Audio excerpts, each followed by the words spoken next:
Yolumbo, President of the Democratic Republic of the Congo. I took the protocol to accompany Her Excellency to the podium.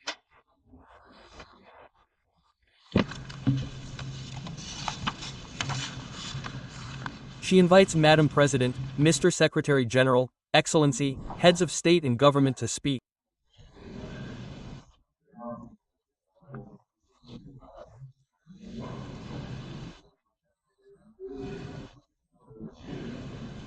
Distinguished delegates, ladies and gentlemen, I would first like to extend my warmest congratulations to Ms. Annalena Barbo on her election as President of the 80th Regular Session of the United Nations General Assembly.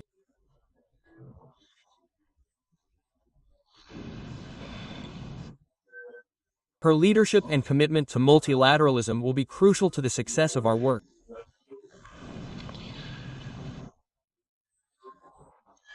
I also recognize the opportunity that this podium offers me to pay a warm tribute to her predecessor, His Excellency Mr. Philemon Yang, whose commitment and dedication marked the previous session.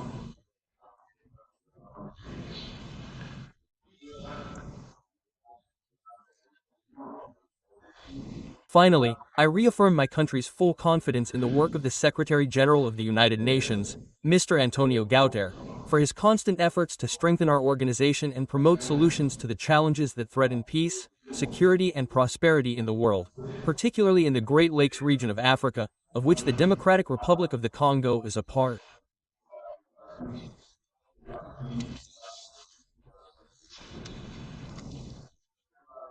Madam President, I welcome the relevance of the theme chosen for this 80th session. Better Together, more than 80 years in the service of peace, development and human rights. They highlight 8 decades of joint efforts by an organization dedicated to peace, development and universal well-being, based on an unwavering promise of collective security.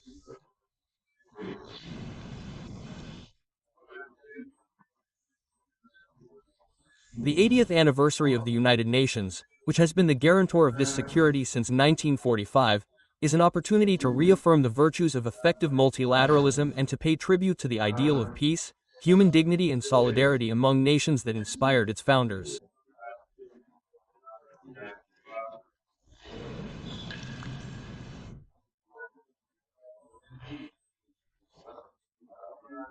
While the United Nations remains a pillar of international relations, conflict prevention and resolution, and the promotion of human rights and fundamental freedoms, it is currently facing systemic challenges that are testing its credibility and capacity for action.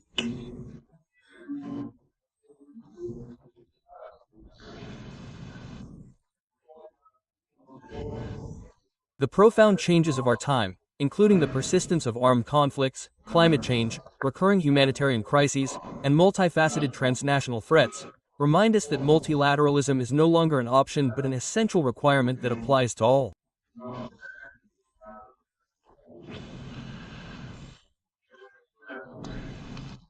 We remain convinced that responses to the challenges of the 21st century can only emerge from collective solutions based on cooperation, justice, and shared responsibility.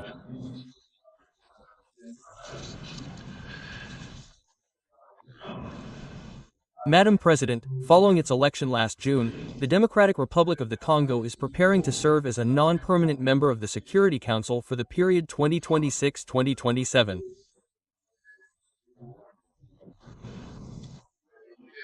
On behalf of my country, I would like to reiterate our most sincere thanks to the member states for the trust and solidarity expressed.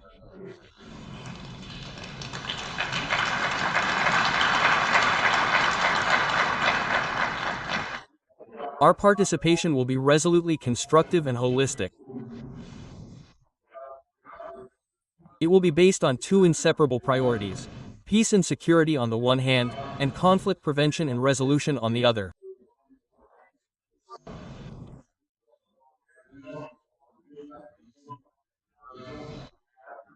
We also intend to contribute actively to the development and implementation of the new agenda for peace, in order to provide, in the light of our potential and experience, impetus for the reform of peacekeeping and peacebuilding operations and the adaptation of the United Nations collective security system.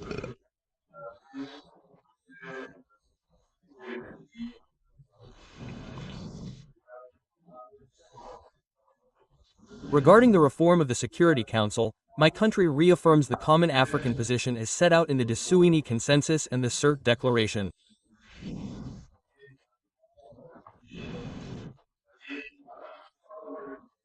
That is to say, Africa should benefit from 2 additional seats in the non-permanent category and 2 seats in the permanent category with the same rights, including the right to vote, the same privileges and the same obligations as the current permanent members.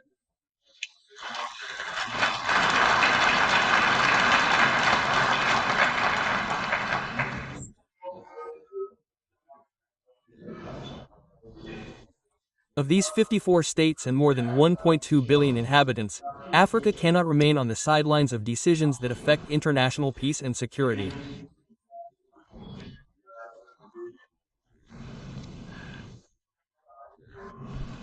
Madam President, another priority area concerns the illegal exploitation of natural resources, one of the major and persistent causes of conflicts.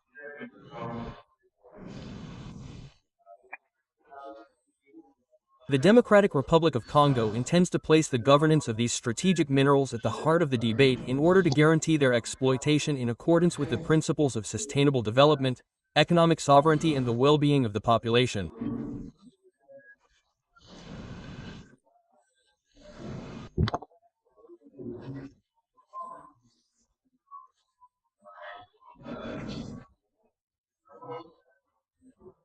On a global scale, breaking the toxic link between mining revenues and the financing of non-state armed groups requires an integrated approach based on the harmonization of due diligence and traceability rules from the mine to the consumer, full transparency of supply chains and beneficial owners, independent control and audit mechanisms, enhanced operational cooperation between customs, judicial and financial authorities, targeted and effective sanctions against traffickers and their facilitation networks, and a resolute fight against corruption based on standards of good governance, the publication of contracts and the traceability of payments.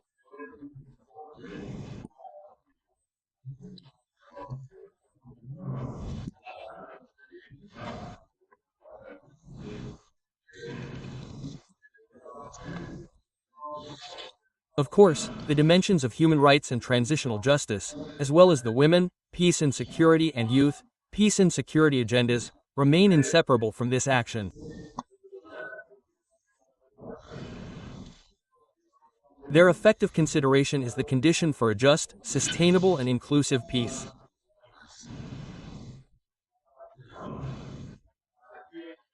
Madam President, on the eve of the establishment of the Independent Commission of Inquiry decided by the United Nations Human Rights Council into the massacres perpetrated a few months ago by our aggressors and their proxies in the east of my country, I make a solemn appeal to the international community.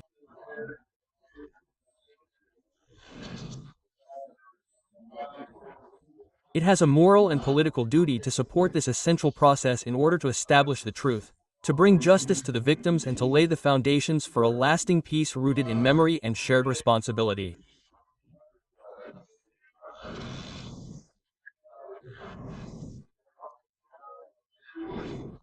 Madam President, as the planet warms and marginalization increases and conflicts multiply, the diagnosis that inspired the Secretary-General's vision of the new agenda for peace in July 2023 remains fully relevant.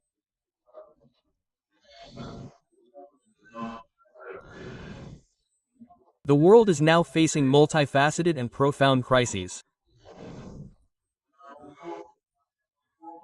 The fundamentals of prevention have been weakened and international law, once powerfully reiterated by the United Nations Charter, which enjoins states to refrain from resorting to the threat or use of force, is too often flouted. Our collective security system has been shaken by this. It cannot survive a surge of solidarity, interest and respect for the rules. In this context, warlike rhetoric is regaining ground and we are helplessly witnessing the return of old demons, armed aggression, wars of predation over resources and the conquest of vital spaces that spare no continent.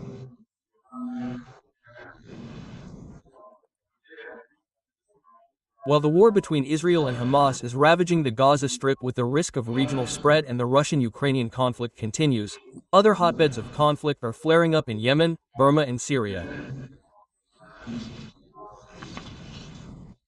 The ongoing armed conflict in my country is a tragic illustration of this. For 3 decades, peace and security have been shattered in the Eastern Democratic Republic of Congo. This war has become a predatory enterprise. It has long since gone beyond its military or geopolitical dimensions. It aims to plunder our resources, erase our collective memory, and destroy our communities. The consequences are disastrous.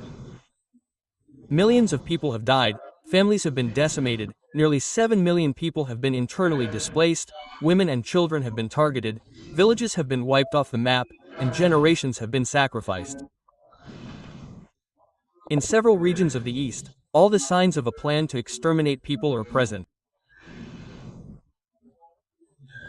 The United Nations itself, through its mapping report, has documented the scale of the atrocities. This is not just a conflict, it is a silent genocide that has been affecting the Congolese people for over 30 years.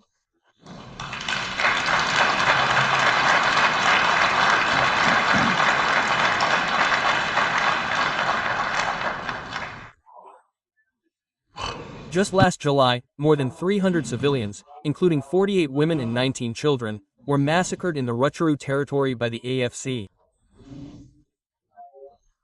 M23 with the support of the Rwandan Defense Forces. These crimes are not isolated, they are part of a macabre pattern. I thank the United States of America for taking the initiative last month to convene a special session of the Security Council to examine these massacres documented by Human Watch.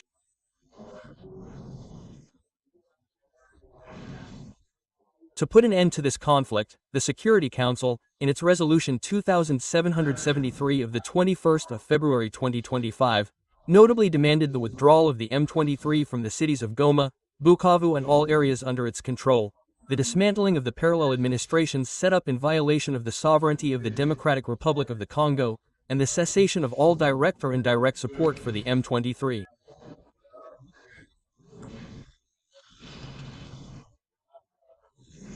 In this regard, I commend the leadership of President Donald Trump, who created the conditions for a dialogue that led to the signing of a peace agreement between the Democratic Republic of the Congo and Rwanda on the 27th of June 2025 in Washington. This agreement expressly commits Kigali to a complete and verifiable withdrawal of its troops and to the lifting of these so-called defensive measures. It also provides for the disengagement, disarmament and conditional integration of non-state armed groups into the armed forces of the Democratic Republic of Congo and the Congolese National Police. The establishment of a joint security coordination mechanism, as well as a mechanism guaranteeing respect for territorial integrity and the cessation of hostilities. The withdrawal of Rwandan troops, the end of their support for the M23 and the return of Congolese state authority over all occupied areas are non-negotiable conditions for lasting peace.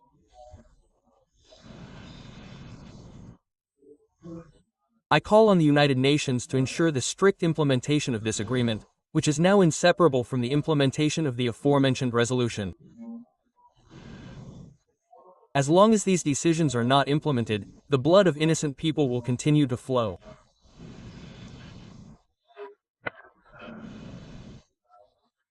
In the same vein, the Democratic Republic of Congo and the AFC M23 signed a declaration of principle on the 19th of July 2025 in DOA committing the parties to work together towards a peaceful solution.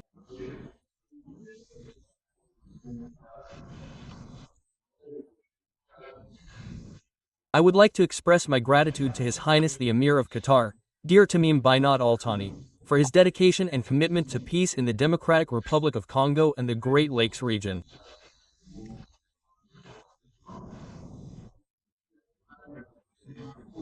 Finally, I would like to express my high appreciation for the coordination provided by His Excellency Fort Essomi Nagasingbe, Chairman of the Council of Ministers of Togo within the framework of the OM process.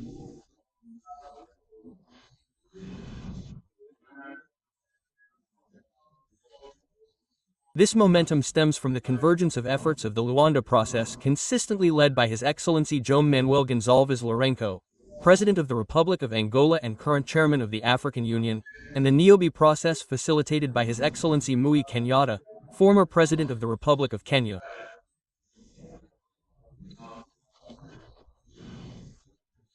Together, these initiatives have laid the foundations for a unified regional facilitation mechanism.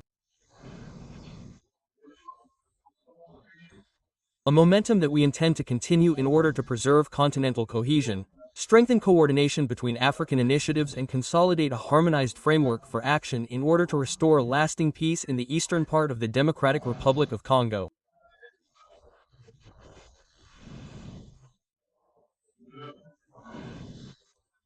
Our objective remains unchanged: to achieve a just, lasting and verifiable peace, not a false and ephemeral lull that has too often disappointed the hopes of our people for nearly 30 years.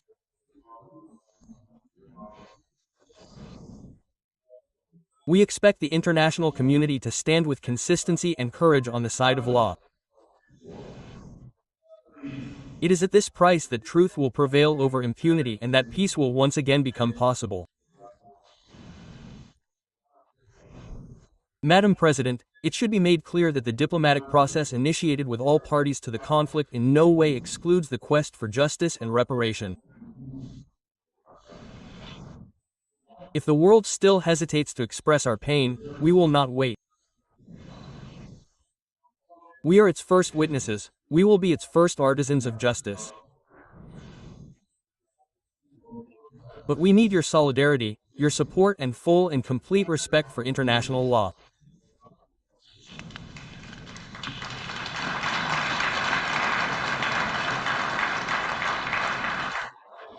The Democratic Republic of Congo does not ask for charity or compassion. It demands justice, truth and dignity.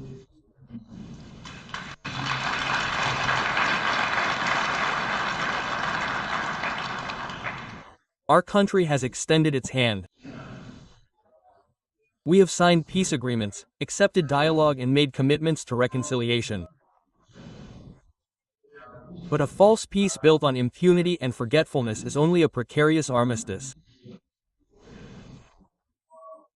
History will not judge our words, but our ability to acknowledge mass crimes, including genocide, and to put an end to impunity.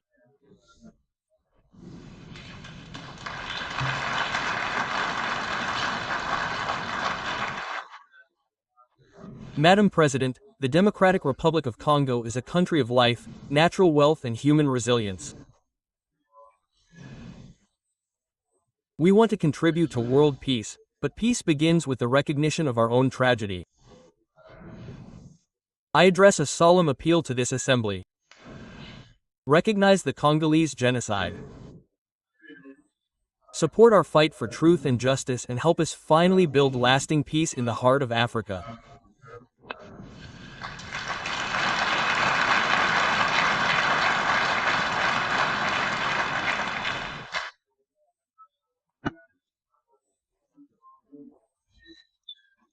We call on the United Nations to establish a targeted sanctions regime against the perpetrators of economic crimes, but also war crimes, crimes against humanity and crimes of genocide committed in the east of my country, and to support all actions aimed at cutting off the illicit supply chains of minerals that have been financing war and human tragedy for decades.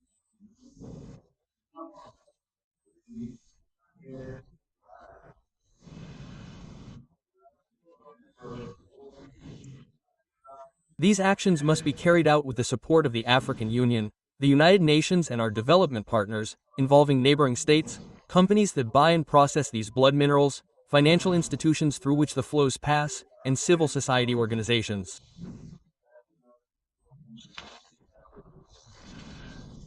I solemnly state this before this Assembly. The international community has a moral and political duty to recognize this tragedy for what it is, a genocide, and to act accordingly. Silence and inaction in the face of these crimes amount to complicity.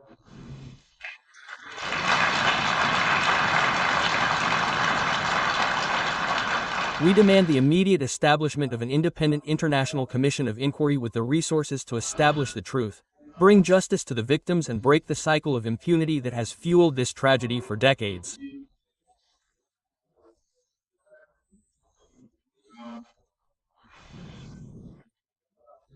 Madam President, terrorism remains a serious threat to international peace and security. No region of the world is spared. After Asia, Western Europe and North America, this scourge is taking root in Africa and destabilizing several subregions. Al-Qaeda in the Islamic Maghreb, although weakened by international action, retains its capabilities in gray areas and spreads its influence. Boko Haram in northern Nigeria and Al-Shabaab in Somalia maintain significant territorial control, a significant territorial hold, sorry.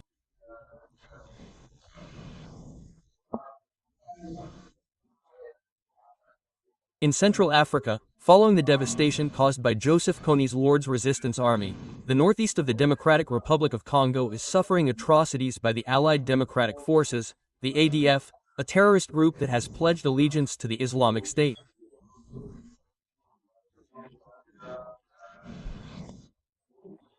These extremist groups have left a heavy human toll in their wake and continue to threaten regional stability.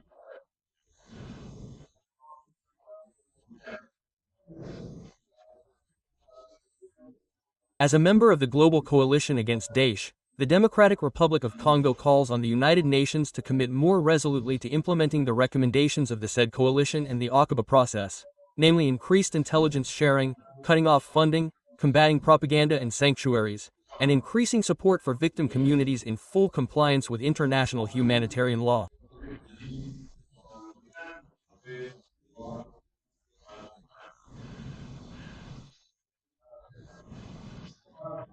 Madam President, in the face of the climate emergency, the Paris Agreement remains the essential legal framework for the accountability of states in terms of emissions and adaptation in order to limit global warming to 1.5 degrees Celsius.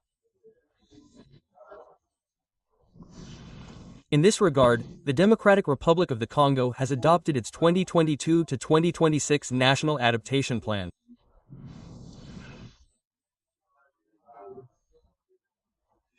We are committed to halting and reversing forest loss and land degradation by 2031, while promoting sustainable development and inclusive rural transformation.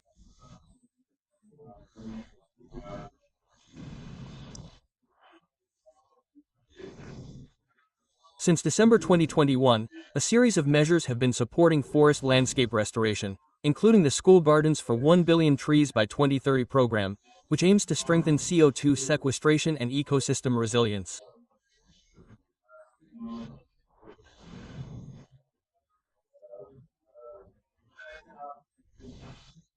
We welcome the adoption of Decision 5 CMA.5 establishing new financing mechanisms, including the Loss and Damage Fund, to complement existing sources and provide concrete responses to the most exposed countries.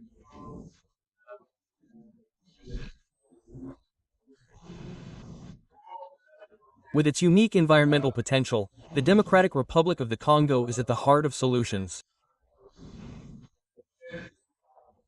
It is ready to mobilize its natural assets to serve the global climate, provided that financial commitments are predictable, accessible, and commensurate with ecological and human imperatives.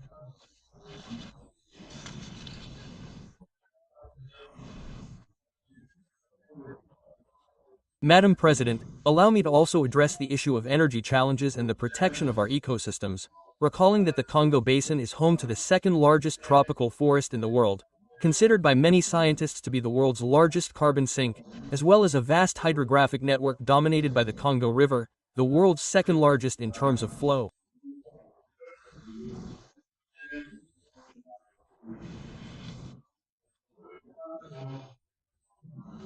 These vital resources are seriously threatened by destructive activities, deforestation, illegal logging and pollution, often fueled by recurring armed conflicts that amount to genuine crimes against nature.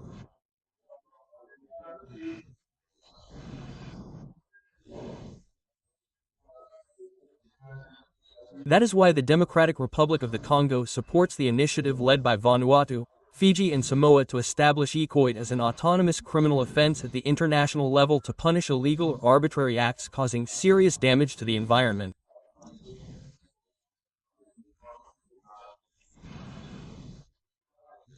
Madam President, The adoption of the Pact for the Future underscores the urgent need to accelerate the implementation of the Sustainable Development Goals 5 years before the 2030 deadline. The Democratic Republic of Congo has made this imperative a central part of its actions through the 2024 to 2020 National Strategic Development Plan, which places the Congolese people at the heart of its priorities and integrates the three dimensions of sustainable environmental, social, and economic development.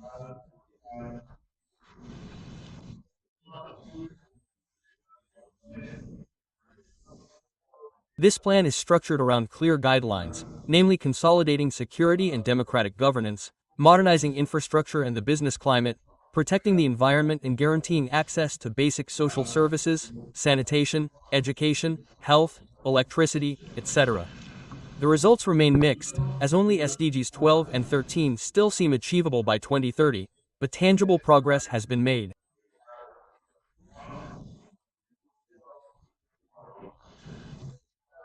Free education has enabled more than 5 million children to return to school. Universal health coverage expands access to quality care. Women's empowerment policies reduce socioeconomic disparities. However, these gains remain fragile due to persistent insecurity in the east of the country and the vulnerability of our economy to external shocks.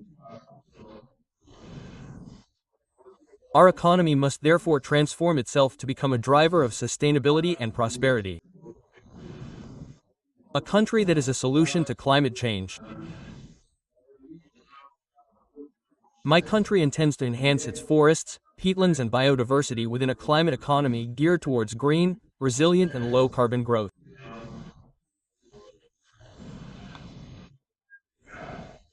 In this regard, the Grand Tinga project, one of the largest hydroelectric complexes in the world, embodies our ambition and reinforces the positioning of the Democratic Republic of Congo as a country that is a solution.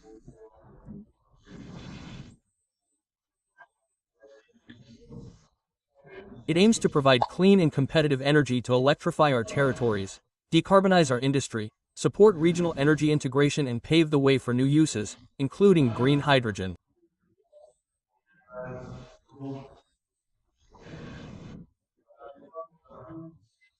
This trajectory relies on the development of an integrated carbon market, the attraction of responsible investment, and the creation of decent jobs and sustainable livelihoods for our communities.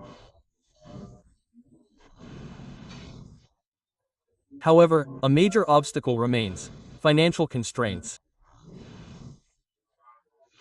The growing burden of African public debt combined with illicit financial flows is reducing our room for maneuver. The additional needs to achieve the SDGs in Africa are estimated at $1.6 trillion. At the same time, illicit capital outflows are undermining our currencies and macroeconomic stability.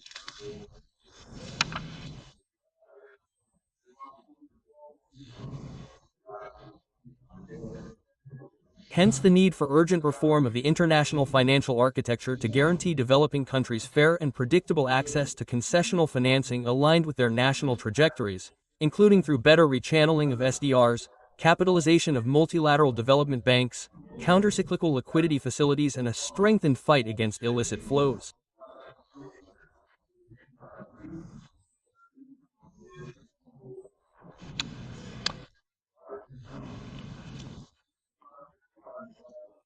Madam President, since my accession to the highest office of my country, the Democratic Republic of Congo, I have driven a new dynamic in the conduct of public affairs that systematically integrates the gender dimension at all levels in order to ensure an increased presence of women in decision-making bodies.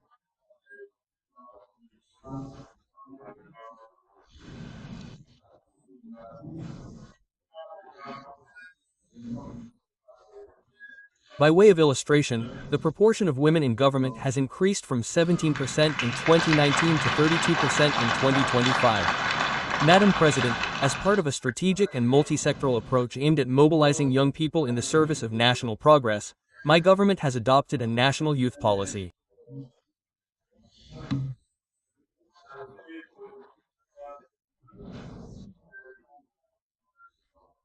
This enshrines the state's commitment to making the full and effective participation of young people in the life of the nation a cross-cutting priority with clear and measurable objectives.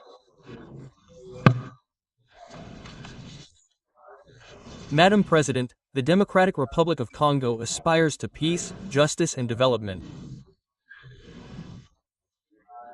It is ready to work alongside you for a stronger, more inclusive, and fairer United Nations.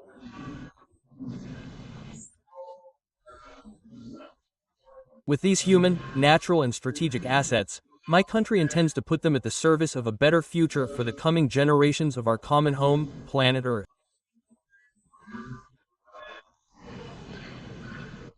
May God bless humanity and grant us the grace of true and lasting peace among all the nations of the world. Thank you.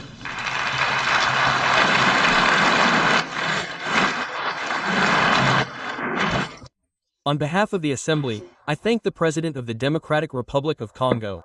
Oh,